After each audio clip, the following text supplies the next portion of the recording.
नमस्कार मित्रों, पीसीएस पाठशाला में आप सभी का स्वागत है। यूथ कंपटीशन टाइम्स मुख्य सेविका का प्रैक्टिस सेट है और यह प्रैक्टिस सेट संख्या 22 है। अगर इसके पहले का वीडियो आप लोगों ने नहीं देखा है तो प्लेलिस्ट में जाइएगा। यूपी मुख्य सेविका youth competition times practice set के नाम से प्लेलिस्ट बनी हुई है, प्लेलिस्ट में जाइए, सभी वीडियो को देखिए। आइए शुरुआत करते हैं।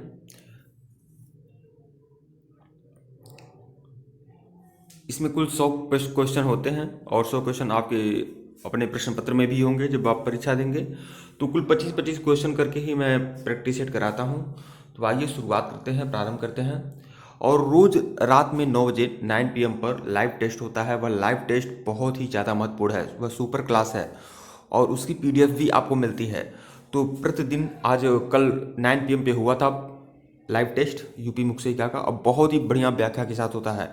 तो आप लोग प्रतिदिन 9 PM पर एक्टिव रहिएगा और लाइव टेस्ट जो होता है यूट्यूब पर होता है, तो ध्यान रखिएगा 9 PM पर प्रतिदिन होता है। प्रश्न 26 देखिएगा, भारत में मातृवंशी परिवार पाए जाते हैं। तो भारत में मातृवंशी परिवार कहाँ पाए जाते हैं? 4 ऑप्शन है आप लोग के सामने, तो जल्दी बताइए। तो विकल्प बी जो है वो आपका सही है। भारत में मातृवंशी परिवार दक्षिण भारत के मालाबार के नायरों और असम में खासी व गारो जनजातियों में पाए जाते हैं। तो दक्षिण भारत के मातृवंशी दक्षिण भारत में कहाँ पाया जाता है? मालाबार के नायरों में और असम में खासी व गारो जनजाति में यह पाया जाता है। तो ध्यान रखिएगा। तो विकल्प बी जो है वो आपका सही है। प्रश्न 27 देखिएगा, भारतीय शास्त्रों के अनुसार स्त्री धन किसे कहते हैं? स्त्री धन किसे कहते हैं? समाजशास्त्र का एक महत्वपूर्ण टॉपिक है ये। तो प्रश्न 27, स्त्री के विवाह के समय या विवाह के बाद स्त्री की जो उपहार दोनों पक्षों द्वारा प्रदान किए जाते हैं उसे ही भारतीय शास्त्रों के अनुसार स्त्री धन कहा जाता है। तो यह ध्यान रखिएगा, विकल्प ए जो है वह आपका सही है। प्रश्न 28 देखिएगा, वेस्टरमार्क ने बहुपति विवाह का सबसे महत्वपूर्ण कारक किसे माना है? वेस्टरमार्क ने बहुपति विवाह का सबसे महत्वपूर्ण कारक माना है लिंग अनुपात में असमानता को माना है, लिंग अनुपात में असमानता को माना है। तो विकल्प बी जो है वो आपका सही है। प्रश्न 29 देखिएगा, यहाँ आपको सम्मिलित करना है, तो आइए सम्मिलित करते हैं। दहेज निषेधता अधिनियम 1961, ये मैं कई बार दोहरा चुका हूँ। दहेज निषेधता अधिनियम जो है 1961, हिंदू विवाह अधिनियम 1955, हिंदू उत्तराधिकार अधिनियम 1956, घरेलू हिंसा अधिनियम 2005। इस तरह से आप लोग सम्मिलित कर लीजिएगा। यह अधिनियम मतलब यह जो नियम बने थे वह इस सन में बने हुए थे। प्रश्न 30 देखिएगा, निम्नलिखित भाषाओं में कौन सी संविधान की 8वीं अनुसूची में शामिल नहीं है? नेपाल कौन सी भाषा 8वीं अनुसूची में शामिल नहीं है, ये आपको बताना है। तो 30 का बी, अवधी जो है यह 8वीं अनुसूची में शामिल नहीं है, अवधी। तो विकल्प बी जो है वो आपकी सही है। तो देखिए 8वीं भाषा भारतीय भाषा की 8वीं अनुसूची में अवधी भाषा जो है भारतीय संविधान की 8वीं अनुसूची में शामिल नहीं है। 8वीं अनुसूची में भारत की 22 भाषाएं कुल शामिल हैं और मूल रूप से 8वीं अनुसूची में 14 भाषाएं थी। पहले तो इसमें 14 भाषाएं थी, लेकिन समय समय पर कुछ भाषाओं को ऐड किया गया। जैसे 1967 में सिंधी भाषा को ऐड किया गया और 1992 में नेपाली, मणिपुरी, कोंकणी आदि भाषाओं को ऐड किया गया। फिर 2003 में मैथिली, संथाली और डोगरी और बोडो,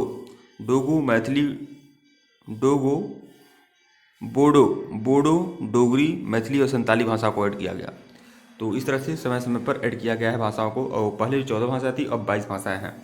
और इसमें संस्कृत भाषा नहीं, इंग्लिश भाषा नहीं है, अंग्रेजी भाषा इसमें ऐड नहीं है, यह भी ध्यान रखिएगा। यह भी आता है परीक्षा में।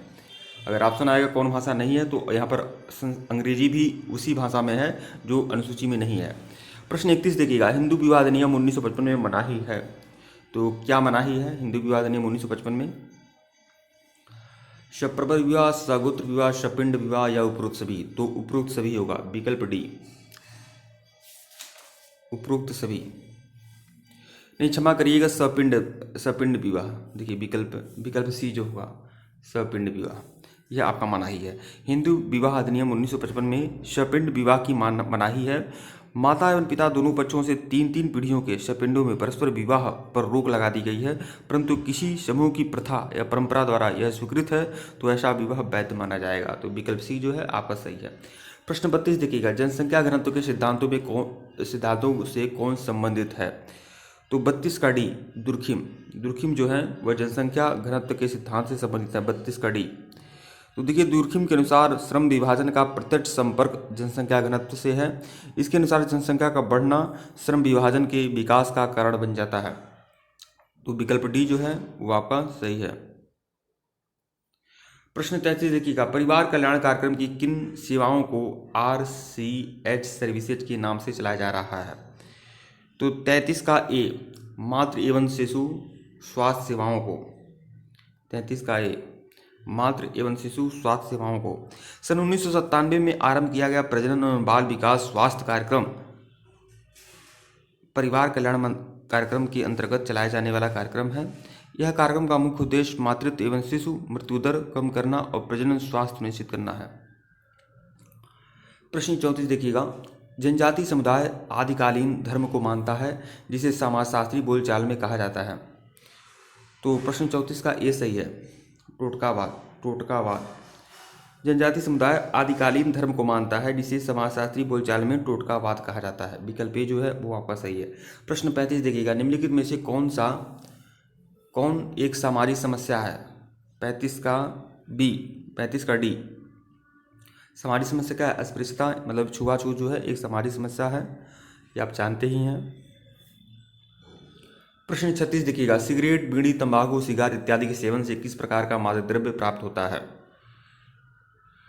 तो 36 का डी, सिगरेट, बीड़ी, तंबाकू, सिगार आदि के सेवन से निकोटीन मादक द्रव्य प्राप्त होता है जो फेफड़ों के लिए अत्यंत हानिकारक है।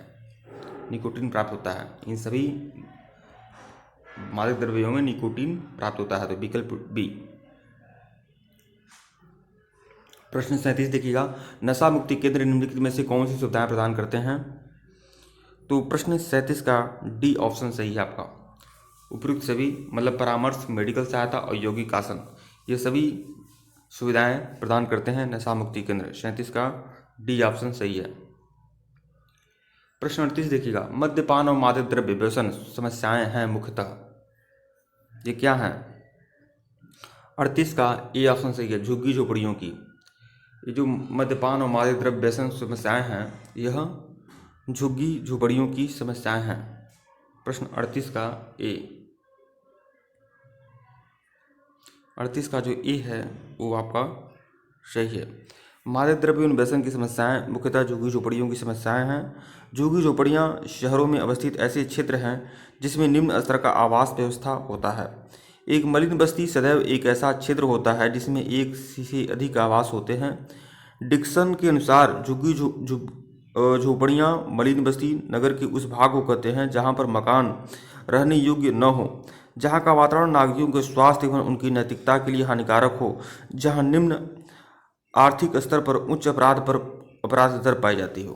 तो ये सभी झुग्गी झोपड़ियों के उदाहरण होते हैं। तो विकल्प ए जो है वो आपका सही है। प्रश्न 39 देखिएगा, सामाजिक परिवर्तन की प्रक्रिया जिसके लिए व्यक्तियों के सकारात्मक मूल्य होते हैं उन्हें कहते हैं। तो 39 का सी ऑप्शन सही है, विकास। सामाजिक परिवर्तन की प्रक्रिया जिसके लिए व्यक्तियों के सकारात्मक मूल्य होते हैं उन्हें कहा जाता है विकास। विकल्प सी। प्रश्न 40 देखिएगा, औपचारिक सामाजिक नियंत्रण के अंतर्गत कौन सा साधन नहीं माना जाता है? तो 40 का सी ऑप्शन, औपचारिक सामाजिक नियंत्रण के अंतर्गत कौन सा साधन नहीं माना जाता है? सी, विकल्प सी, धर्म जो होता है औपचारिक नियंत्रण का साधन नहीं है, यह अनौपचारिक नियंत्रण का साधन होता है, धर्म, परिवार, जाति। तो विकल्प सी जो है वो आपका सही है। प्रश्न 41 देखिएगा, लोगों अथवा समूहों का निम्न अवस्थितियों से उच्चतर अवस्थितियों पर पहुंचना निम्नलिखित में से कौन है? तो प्रश्न 41 का डी, उन्नतशीलता। लोगों अथवा समूहों का निम्न अवस्थितिकरण से उच्चतर अवस्थितियों में पहुंचना निम्न में से क्या है? तो उन्नतशीलता है। तो विकल्प डी जो है वो आपका सही है। प्रश्न 41 का डी। प्रश्न 42 देखिएगा, माहवारी का स्थायी रूप से बंद होना है। तो 42 का बी, मेनोपाज। महिलाओं में जब माहवारी पूरी तरह से समाप्त हो जाती है तब उसे मेनोपाज कहा जाता है। यह 45 से 55 साल की यह अवस्था होती है। और मेनोपाज होने से महिला के शरीर में शारीरिक एवं मानसिक दोनों प्रकार में परिवर्तन होते हैं। महिलाओं में जब मेनोपाज होता है तब उन्हें अपने हार्मोन लेवल में हो रहे परिवर्तन को जांचने के लिए ब्लड या यूरिन टेस्ट जरूर करवाना चाहिए। प्रश्न 43 देखिएगा, देर वयस्कता के दौरान घटते सामाजिक संपर्क के दो मुख्य दृष्टिकोण हैं। तो प्रश्न 43 का बी ऑप्शन सही है। 43 का बी ऑप्शन सही है। देखिए, तो लिसिंगेजमेंट सिद्धांत और एक्टिविटी सिद्धांत, यह देर वयस्कता के दौरान घटते सामाजिक संपर्क के दो मुख्य दृष्टिकोण क्या हैं? लिसिंगेजमेंट सिद्धांत और एक्टिविटी सिद्धांत, मतलब विकल्प बी जो है वो आपका सही है। प्रश्न 44 देखिएगा, पेक्टिन पाया जाता है, पेक्टिन पाया जाता है 44 का बी, अमरूद में। अमरूद में जो क्या होता है, पेक्टिन पाया जाता है। तो यह पेक्टिन क्या है वह मैं आपको समझा देता हूँ। पेक्टिन सामान्यतः जो होता है नींबू प्रजातीय फलों, अमरूद में, सेब में आदि में पाए जाने वाला एक पॉलीसैकेराइड है, मतलब एक स्टार्च होता है, स्टार्च पेक्टिन, जो इन फलों की कोशिका भित्तियों में पाया जाता है। यह पानी में घुलनशील होता है। इसे लगभग 220 फ़ारेनहाइट पर पकाकर उसमें साइट्रिक अम्ल और शुगर मिलाकर जेली बनाया जाता है, जिसका प्रयोग जेली या जैम बनाने के लिए एजेंट के रूप में किया जाता है। तो ये बहुत लंबा हो जा रहा है, बस इतना ध्यान रखें, पेक्टिन जो पाया जाता है वह अमरूद में पाया जाता है, अमरूद में भी पाया जाता है और सेब में भी पाया जाता है, और यह एक प्रकार का स्टार्च होता है, इतना ध्यान रखें। प्रश्न 45 देखिएगा, दही का खट्टापन किस जीवाणु के कारण होता है? दही का जो खट्टापन होता है वह किस जीवाणु के कारण होता है? तो लैक्टोबैसिलस के कारण, लैक्टोबैसिलस के कारण दही का खट्टापन लैक्टोबैसिलस जीवाणु के कारण होता है। और लैक्टोबैसिलस प्रजातियां जो होती हैं, जो आमतौर पर मानव पाचन और मूत्र पथ में आ जाते हैं, उनका सेवन दस्त या आंत स्वास्थ्य के लिए किया जाता है। हाँ, वे शरीर में भोजन को तोड़ने और पोषक तत्वों को अवशोषित करने और खराब जीवों से लड़ने में मदद करते हैं। तो आप जानते हैं जो पाचन में भी दही का प्रयोग किया जाता है, तो बस वही है, दही का खट्टापन किस जीवाणु कारण होता है? लैक्टोबैसिलस कारण होता है। विकल्प ए जो है आपका सही है। प्रश्न 46 देखिएगा, गेहूं का चोकर उसकी किस स्तर में होता है? गेहूं का जो चोकर होता है उसकी किस स्तर में होता है? तो 46 का डी, पेरिकार्प, पेरिकार्प। अनाजों का बाह्य आवरण जो होता है उसे भूसी कहते हैं, भूसी। अनाजों का जो बाह्य आवरण होता है उसे भूसी कहते हैं, और गेहूं का चोकर उसकी पेरिकार्प स्तर में होता है। यह संपूर्ण अनाज के भार का 2.5%, मतलब जितना भी अनाज का, जैसे चावल है, गेहूं है, उसका जितना भी अनाज होता है उस अनाज के भार का 2.5% जो होता है वो पेरिकार्प होता है, उसे ही चोकर कहते हैं। जैसे मान लीजिए आप जानते हैं लेबल होता है, जैसे ये जो ऊपरी बाह्य आवरण है उसे पेरिकार्प ही कहते हैं, और उसी पेरिकार्प को गेहूं और चावल का चोकर कहा जाता है, वो पेरिकार्प स्तर होता है, लेबल। प्रश्न 47 देखिएगा, FSSAI का पूरा नाम क्या है? FSSAI का पूरा नाम क्या है? Food safety and standard authority of India. Food safety and standard authority, food safety and stand authority of India. तो विकल्प सी जो है वो आपका सही है, और यह खाद्य मंत्रालय के अधीन होता है। इसका पूरा नाम food safety and standard authority of India है। प्रश्न 48 देखिएगा, निम्नलिखित में से कौन से खाद्य में क्लोस्ट्रीडियम बोटुलिज्म विषाक्त पैदा होने की संभावना हो सकती है? क्लोस्ट्रीडियम बोटुलिज्म विषाक्त पैदा होने की संभावना हो सकती है। 48 का ए ऑप्शन सही है, कम अम्लीय खाद्य पदार्थ में, कम अम्लीय खाद्य पदार्थ में। 48 का ए ऑप्शन सही है, कम अम्लीय खाद्य पदार्थ में। कम अम्लीय खाद्य पदार्थों को अधिक समय तक के लिए डिब्बा बंद करने पर उसमें क्लोस्ट्रीडियम बोटुलिज्म विषाक्त पैदा होने की संभावना हो सकती है। तो विकल्प ए जो है वो आपका सही है। प्रश्न 49 देखिएगा, किशोरावस्था एक अवधि है, किशोरावस्था जो होती है एक अवधि होती है, तो कौन सी अवधि होती है? अत्यधिक संवेदनशीलता। देखिए, अत्यधिक संवेदनशीलता की अवधि होती है किशोरावस्था, और इसे आंधी और तूफान की अवस्था भी कहते हैं। तो विकल्प ए जो है वो आपका सही है। प्रश्न 50 देखिएगा इस सीरीज का सबसे आखिरी प्रश्न शिशुओं की नाड़ी की गति प्रति मिनट होती है। शिशुओं की जो नाड़ी की गति होती है वह प्रति मिनट होती है 120 से 150 बार प्रति मिनट होती है। तो शिशुओं की जो नाड़ी की गति होती है 120 से 150 बार पर मिनट होती है। वैसे बच्चियों की नाड़ी की गति कितनी होती है? 72 बार धड़कता है हृदय, आप जानते हैं। और शिशुओं में 120 से लेकर 150 तक बार हृदय धड़कता है। ठीक है मित्रों, वीडियो को लाइक और चैनल को सब्सक्राइब करेगा। धन्यवाद आप लोग को। टेलीग्राम बिल्कुल ज्वाइन करिएगा, लिंक डिस्क्रिप्शन में दिया गया है। अगर इसके पहले का वीडियो नहीं देखे हैं तो प्लेलिस्ट में जाइएगा। यूपी मुख्य सही का youth competition times practice set के नाम से प्लेलिस्ट बनी हुई है, प्लेलिस्ट में जाइए, सभी वीडियो को देखिए। और प्रतिदिन 9 PM पर जो सुपर क्लास की लाइव चल रहा है यूपी मुख्य सही का वह आप लोग जरूर देखें। लाइव टेस्ट होता है 9 PM पर। और मुझे बहुत ही अच्छा नहीं लगा कि लाइव टेस्ट में लिया हूं और बहुत कम लोग लाइव आए हुए थे, जबकि मैंने टेलीग्राम पर बता भी दिया था आप लोग को। तो इतना ज़रूर ध्यान रखिएगा, 9 PM पर लाइव आपको आना है तो आना है, इतना ध्यान रखें। ठीक है मित्रों, धन्यवाद आप लोग को। नमस्कार मित्रों, पीसीएस पाठशाला में आप सभी का स्वागत है। यूपी मुख्य सही का youth competition times practice set चल रहा है। यह प्रैक्टिस सेट संख्या 23 है। अगर इसके पहले का वीडियो अगर आप लोगों ने नहीं देखा है तो प्लेलिस्ट में जाइएगा। यूपी मुख्य सही का youth competition times practice set के नाम से प्लेलिस्ट बनी हुई है, प्लेलिस्ट में जाइए और सभी वीडियो को देखिए। आइए शुरुआत करते हैं। प्रश्न संख्या 51 देखिएगा। शैशवावस्था का सबसे महत्वपूर्ण समायोजन है। तो शैशवावस्था का सबसे महत्वपूर्ण समायोजन क्या है ये आपको बताना है। तो डी ऑप्शन सही है। उपरोक्त सभी मतलब तापमान परिवर्तन, श्वास लेना, चूसना और निगलना, ये सभी इसके महत्वपूर्ण समायोजन है। मतलब यह सब क्रिया शैशवावस्था में होती है। तो विकल्प डी जो है वह आपका सही है। नवजात अवस्था जो होती है वह जन्म से लेकर 2 सप्ताह तक की अवस्था मानी जाती है, नवजात अवस्था। और इस अवस्था को समायोजन की अवस्था भी कहते हैं, क्योंकि इस समय शिशु गर्भाशय के आंतरिक वातावरण से बाहर निकलकर बाह्य वातावरण में समायोजन स्थापित करने की कोशिश करता है। तो विकल्प डी जो है वो आपका सही है। प्रश्न 52 देखिएगा। मानव विकास होता है क्रमिक, निरंतर, वैयक्तिक या उपरोक्त सभी।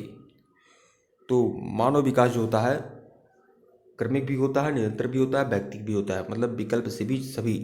विकल्प डी जो है वो आपका सही है। मानव के विकास की प्रक्रिया जो होती है जन्म से लेकर पूर्व तक, जब वह माता के गर्भ में आता है तभी से आरंभ हो जाती है। और जन्म के बाद शैशवावस्था, बाल्यावस्था, किशोरावस्था, प्रौढ़ावस्था तक क्रमशः चलती रहती है। तो विकल्प डी जो है वो आपका सही है। प्रश्न 53 देखिएगा। परिपक्वता के दौरान फाइलोजेनेटिक फंक्शन का उदाहरण हो सकता है। परिपक्वता के दौरान फाइलोजेनेटिक फंक्शन का उदाहरण क्या हो सकता है? तो 53 का ए ऑप्शन सही है। बैठना और चलना फिरना, यह सभी उदाहरण हो सकते हैं। 53 का ए, परिपक्वता के दौरान फाइलोजेनेटिक फंक्शन का उदाहरण बैठना और चलना हो सकता है। तो विकल्प ए जो है वह आपका सही है। देखिए मित्रों, प्रतिदिन 9 PM मतलब रात के 9 बजे, ध्यान रखिएगा, प्रतिदिन रात के 9 बजे लाइव टेस्ट होता है।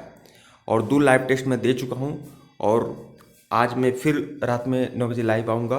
रोज़ रात में 9 बजे मैं लाइव टेस्ट लेता हूँ। 8 या 10 क्वेश्चन की प्रैक्टिस सेट होती है और फुल व्याख्या के साथ होती है, और उसे नज़रअंदाज मत करें। और उसका PDF जो होता है वो टेलीग्राम पर भी मैं देता हूँ। और जो लोग सबसे ज़्यादा क्वेश्चन सही करते हैं उनका अनाउंसमेंट भी होता है टेलीग्राम पे। तो यह जो PDF टेलीग्राम पे मिलता है और रात में 9 बजे लाइव टेस्ट होता है यूट्यूब पर। तो आप लोग सभी लोग सक्रिय रहिएगा रात में 9 बजे, और प्रतिदिन होता है। प्रश्न 54 देखिएगा। निम्नलिखित भोज्य पदार्थों में से किसमें कोलेस्ट्रॉल है? हरी पत्तेदार सब्जियां, चावल, अंडे या मूंगफली। तो कोलेस्ट्रॉल किसमें है ये आपको बताना है। 54 का सी, अंडे। अंडे में जो है कोलेस्ट्रॉल ज़्यादा होता है।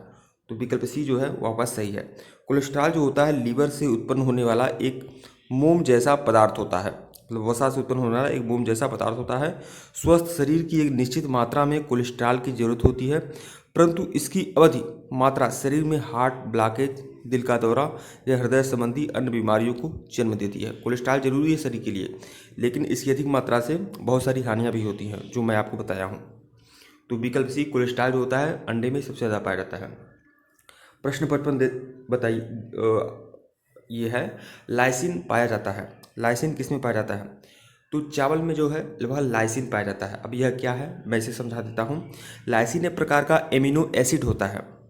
एसिड का मतलब अम्ल। एमिनो अम्ल होता है, यह दाल में पाया जाता है और यह प्रोटीन के जैव संश्लेषण में आवश्यक तत्व है तथा वह हमारे शरीर में संश्लेषित नहीं होता है, अतः हमें लाइसिन युक्त पोषक पदार्थ बाहर से लेने पड़ते हैं। तो विकल्प डी जो है वो आपका सही है। लाइसिन किसे पाया जाता है? अंकुरित अनाज में, दाल में, पनीर में और मांस में प्रचुर मात्रा में मिलता है। तो विकल्प डी जो है वो आपका सही है। प्रश्न 56 देखिएगा, टमाटर की सॉस में प्रयुक्त किया जाने वाला परिरक्षित पदार्थ है। तो टमाटर में की सॉस में क्या परिरक्षित पदार्थ होता है? Sodium benzoate, sodium benzoate. तो विकल्प बी जो है वो आपका सही है। टमाटर की सॉस में प्रयुक्त होने वाला परिरक्षित पदार्थ क्या है? Sodium benzoate. तो विकल्प बी जो है वो आपका सही है। प्रश्न 57 देखिएगा, अंगूर, संतरा, अनानास आदि में बनाए गए स्क्वैश में यह डालकर परिरक्षित किया जाता है। तो क्या डालकर परिरक्षित किया जाता है? अंगूर, संतरा, अनानास आदि में बनाए गए स्क्वैश में potassium meta bisulphide, potassium meta bisulphide डालकर परिरक्षित किया जाता है। मतलब अगर अंगूर, संतरा, अनानास आदि से स्क्वैश बनाए जाते हैं, जैसे एक स्क्वैश मेरे हिसाब से एक अचार मुरब्बा की बात कर रहा है, तो अंगूर, संतरा, अनानास आदि से स्क्वैश अगर बनाए जाते हैं तो उसे एक लंबे समय तक उसे परीक्षित करने के लिए, मतलब संरक्षित रखने के लिए उसमें क्या मिलाया जाता है? Potassium meta bisulphide. तो विकल्प ए जो है वो आपका सही है। प्रश्न 58 देखिएगा, वृद्धावस्था में होने वाली सामान्य परेशानी जो आंत से संबंधित है। तो 58 का ए, कब्ज। वृद्धावस्था में होने वाली सामान्य परेशानी जो होती है आंत से संबंधित, तो वृद्धावस्था में कब्ज नमक रोग ज़्यादा होता है। तो विकल्प ए जो है वह सही है। कब्ज पाचन संस्थान का एक आम विकार है जिसमें मलत्याग बहुत ही अनियमित व कष्टदायक होता है और प्रायः मल में जल की मात्रा कम होने से यह अधिक ठोस हो जाता है, अतः मल त्यागने में परेशानी होती है। तो विकल्प ए जो है वो आपका सही है। प्रश्न 59 देखिएगा, 1 से 3 वर्ष या 4 से 6 वर्ष के बालक के लिए ICMR द्वारा कितनी कैलोरी ऊर्जा दैनिक निर्धारित की गई है?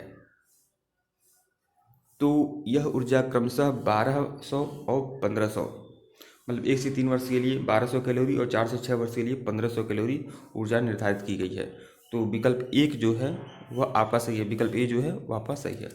प्रश्न 60 देखिएगा, निम्नलिखित में से कौन एक ज्ञानात्मक पक्ष के उद्देश्यों में सम्मिलित नहीं है?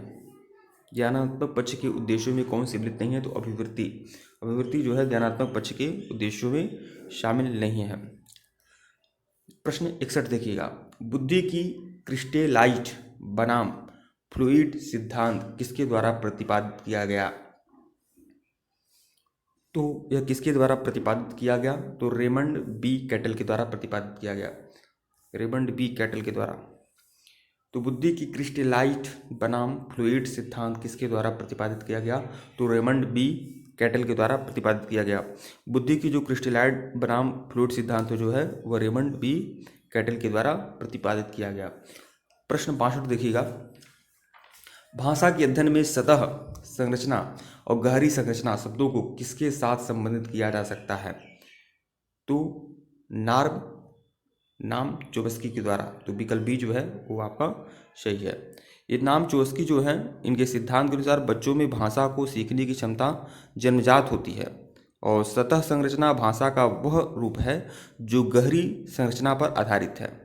गहरी संरचना वाक्य की अर्थ का प्रतिनिधित्व करती है।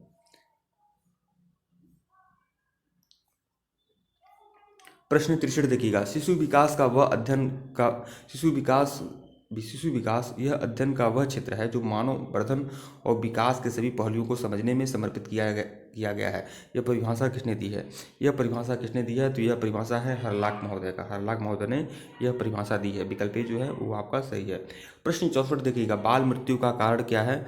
बाल मृत्यु का कारण जो है पोषण में कमी, अधिक संतान, गर्भावस्था में असावधानी। विकल्प डी, ये सभी बाल मृत्यु के ही कारण है। प्रश्न 65 देखिएगा, पीएम बच्चों के बीच कुपोषण का सबसे व्यापक रूप से प्रचलित रूप है। पीएम का अर्थ क्या होता है? पीएम का अर्थ क्या होता है? तो पीएम का अर्थ होता है प्रोटीन, एनर्जी, मल्टी न्यूट्रिशन। तो विकल्प ए जो है वह आपका सही है। 65 का ए जो है आपका सही है। प्रश्न 66 देखिएगा, घरेलू स्तर पर जल को शुद्ध करने की उपयुक्त विधि है? 66 का ए, उबालना। उपयुक्त विधि क्या है? उबालना है। घरेलू स्तर पर जल को शुद्ध करने की उपयुक्त विधि क्या है? उबालना है। अशुद्ध जल को शुद्ध करने के लिए 3 प्रकार की विधियों का अपनाया गया है। ये विधियाँ भौतिक विधियाँ, यांत्रिक विधियाँ या रासायनिक विधियाँ हैं। अशुद्ध जल को शुद्ध करने की जो भौतिक विधि के अंतर्गत जल को उबाला जा सकता है। तो विकल्प ए जो है वो आपका सही है।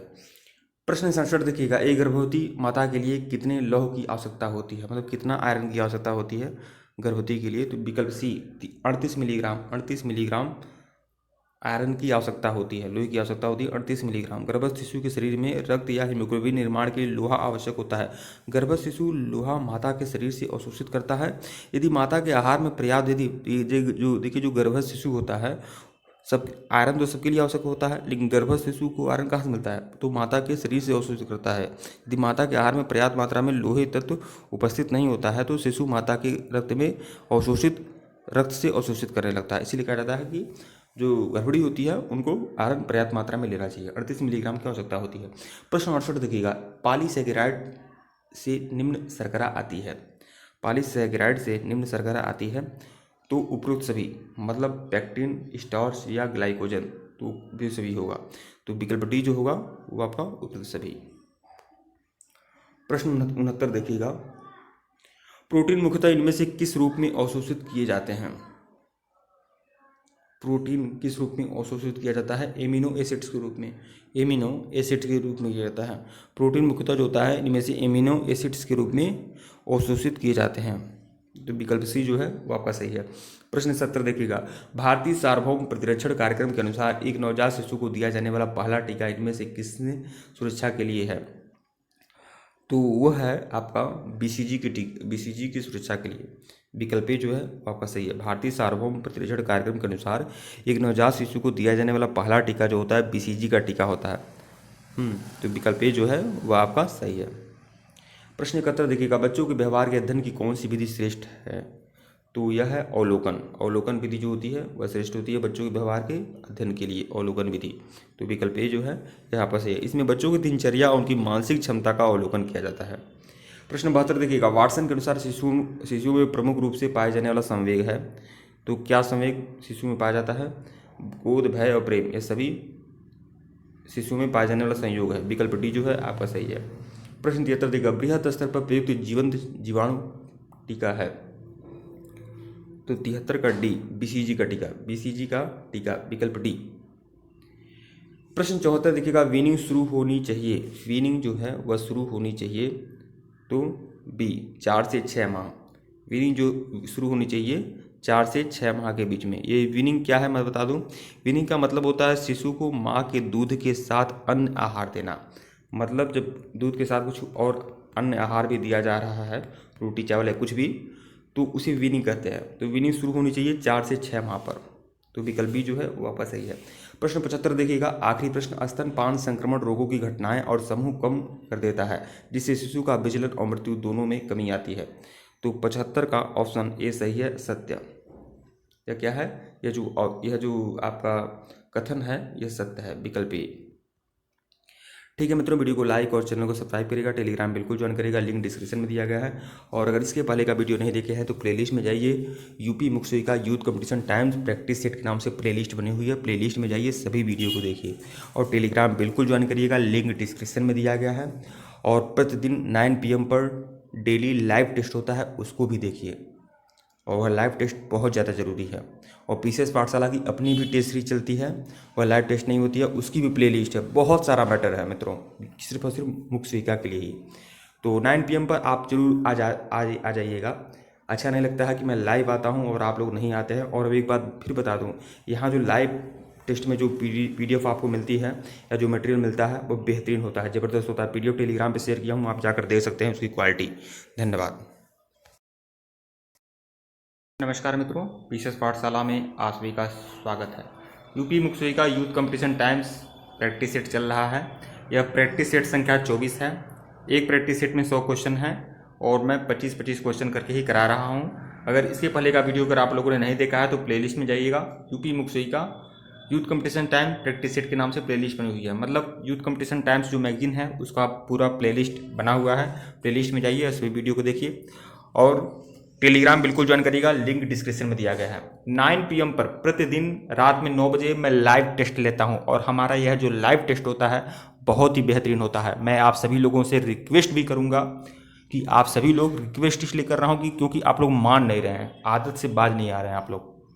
9 PM पर जो मैं प्रैक्टिस सेट देता हूँ वे एकदम रामबाण है, समझ लीजिए आप लोग। और 3 प्रैक्टिस सेट मैं करा चुका हूँ। आज रात में फिर 9 PM पर चौथा प्रैक्टिस सेट दूंगा। प्लेलिस्ट जल्द बना दूंगा, अगर आप लोग नहीं देखे होंगे तो जाकर देख लीजिएगा। और टेलीग्राम बिल्कुल ज्वाइन करिएगा। और टेलीग्राम पर उस लाइव टेस्ट का PDF भी देता हूँ व्याख्या के साथ। तो आइए शुरुआत करता हूँ। यह यूथ कंपटीशन टाइम्स का प्रैक्टिस सेट है। प्रश्न 76 देखिएगा। प्रसव के बाद 2-3 दिन तक जो पीला गाढ़ा तरल पदार्थ स्तन से स्रावित होता है वह क्या है, यह आपको बताना है। तो प्रश्न 76 का डी, खीस उसे कहते हैं या कोलेस्ट्रम। प्रसव के बाद 2-3 दिन तक जो पीला गाढ़ा तरल पदार्थ निकलता है उसे कोलेस्ट्रम कहते हैं या खीस कहते हैं। प्रश्न 77 देखिएगा। गर्भावस्था में लौह की कमी से होता है, क्या होता है? तो वह होता है गर्भपात होता है।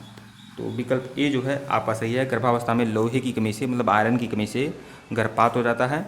गर्भधारण के पश्चात स्त्री द्वारा शिशु का पोषण किया जाता है।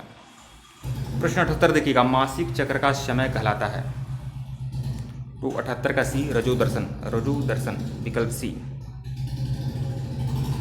प्रश्न 79 देखिएगा। शिशु के जन्म के पश्चात माँ के स्तनों में सर्वप्रथम जो पदार्थ निकलता है वह कहलाता है। तो यह 79 का बी है, कोलेस्ट्रम या खीस। वही बात मैं कर रहा हूँ, 2-3 दिन तक वो खीस निकलता है।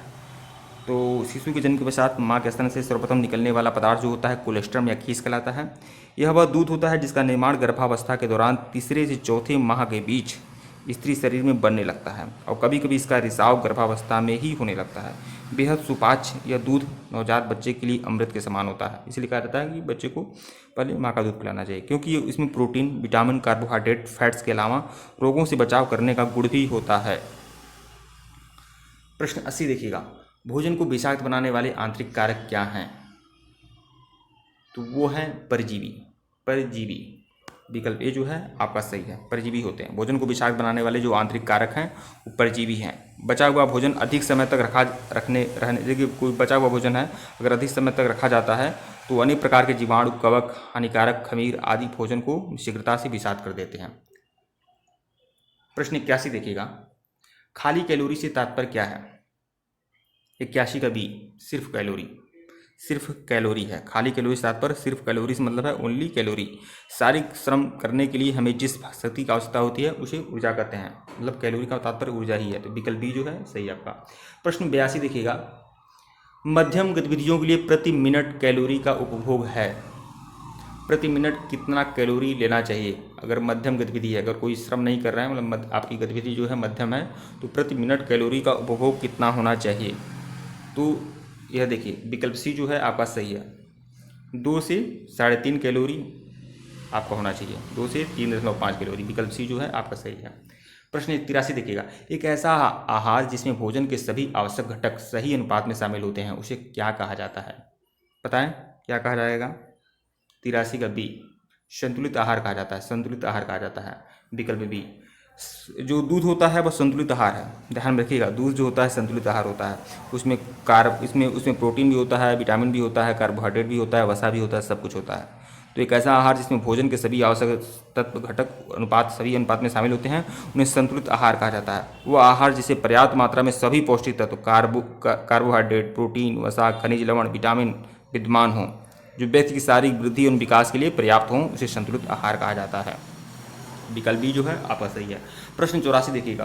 पोफड़ी की स्थिति का वर्गीकरण किया जाता है इस रूप में। पोफड़ी की स्थिति का वर्गीकरण किस रूप में किया जाता है? तो अनुकूलतम एवं अल्पतम। तो विकल्प डी जो है वो आपका सही है, 84 का डी सही है।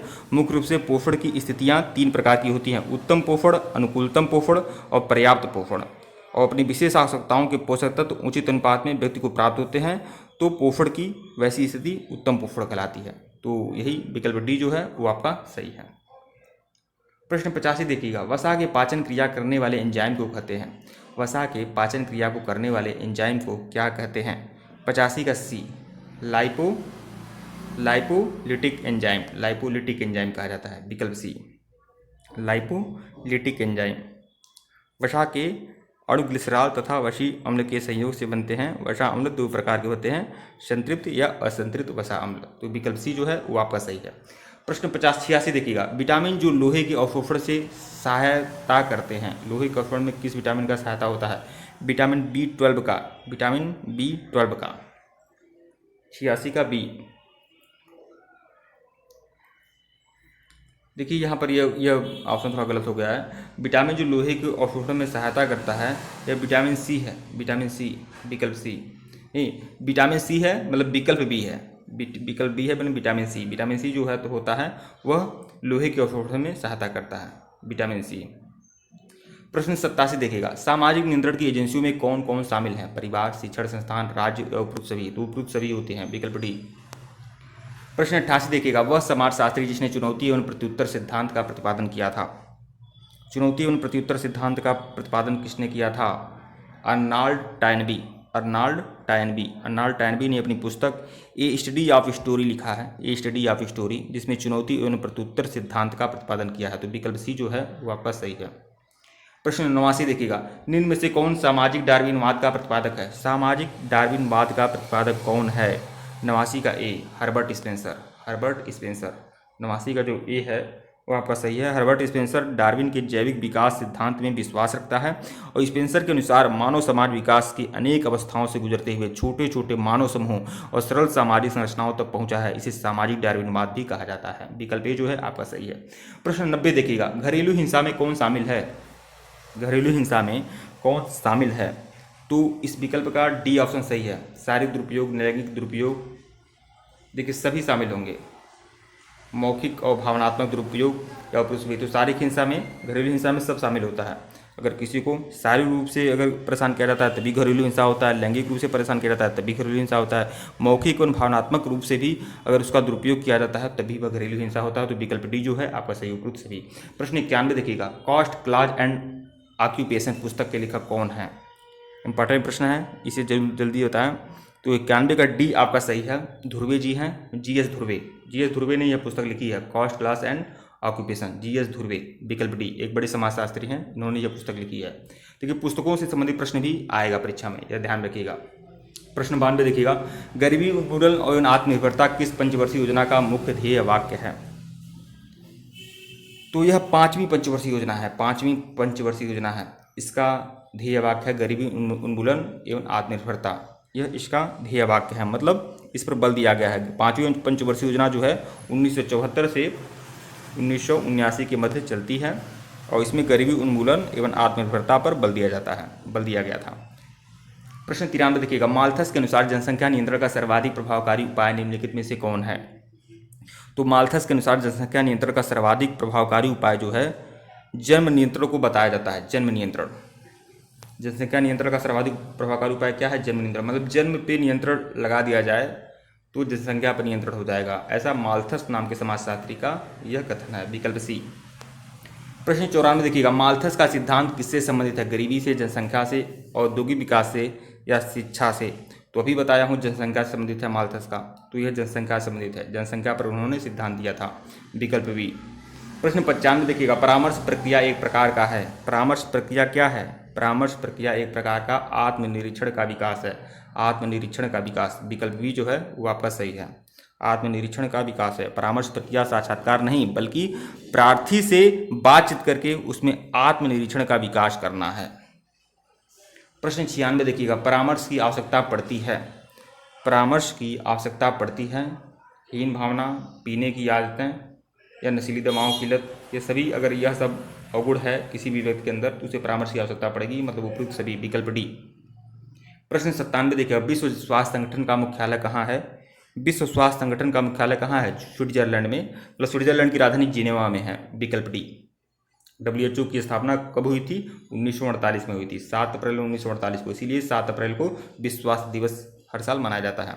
और इसका मुख्यालय कहाँ है? जिनेवा में, स्विट्जरलैंड के शहर जिनेवा में, राजधानी है जिनेवा। प्रश्न 98 देखिएगा, यूनिसेफ का वित्त पोषण किसके द्वारा किया जाता है? तो यूनिसेफ का जो वित्त पोषण किया जाता है, विकल्प डी, बी और सी, मतलब विभिन्न सरकारों द्वारा और निजी दाताओं द्वारा यह यूनिसेफ का वित्त पोषण किया जाता है, विकल्प डी। मतलब निजी रूप से कोई बड़े बड़े उद्योगपति हैं तो वह धन दे सकते हैं, वित्त पोषित कर सकते हैं, मतलब अनुदान दे सकते हैं, दान दे सकते हैं, और विभिन्न देश की सरकारें हैं वह भी अनुदान देती हैं। तो विकल्प डी जो है आपका सही है। प्रश्न 99 देखिएगा, मानव विकास सूचकांक जारी किया जाता है किसके द्वारा? यूएनडीपी के द्वारा। यूएनडीपी के द्वारा मानव विकास सूचकांक किसके द्वारा जारी किया जाता है? यूएनडीपी के द्वारा, मतलब संयुक्त राष्ट्र विकास कार्यक्रम इसका फुल फॉर्म है। इसी के द्वारा मानव विकास सूचकांक जारी किया जाता है हर साल। प्रश्न 100 देखिएगा, इस सीरीज का सबसे आखिरी प्रश्न, अंतर्राष्ट्रीय रेड क्रॉस समिति का मुख्यालय कहाँ स्थित है? अंतर्राष्ट्रीय रेड क्रॉस समिति का मुख्यालय कहाँ स्थित है? तो यह भी जिनेवा में है। अंतर्राष्ट्रीय रेड क्रॉस समिति का मुख्यालय जो है स्विट्जरलैंड की राजधानी जिनेवा में है यह भी। ठीक है मित्रों, वीडियो को लाइक और चैनल को सब्सक्राइब करिएगा। इसके पहले का वीडियो नहीं देखे हैं तो प्लेलिस्ट में जाइएगा, यूथ कंपटीशन टाइम्स मुख्य सहिका प्रैक्टिस सेट के नाम से प्लेलिस्ट बनी हुई है, प्लेलिस्ट में जाइए, सभी वीडियो को देखिए। और फुल प्रैक्टिस सेट का भी प्लेलिस्ट बना हुआ है, जैसे ही 100 क्वेश्चन पूरा हो जाता है मैं एक फुल प्रैक्टिस सेट भी डाल देता हूँ। तो फुल प्रैक्टिस सेट के नाम से भी प्लेलिस्ट बना हुआ है, उस प्लेलिस्ट को भी दे सकते हैं। और 9 PM पर देखिए, अब आप लोग सभी लोग नोट कर लें अच्छे तरीके से, 9 PM पर प्रतिदिन रात में 9 बजे मैं लाइव टेस्ट लाता हूँ, और हमारा जो लाइव टेस्ट होता है वो बेहतरीन होता है परीक्षाओं की दृष्टि से, और इसका PDF भी आपको टेलीग्राम पे देता हूँ। तो बिल्कुल तैयार रहिएगा। धन्यवाद।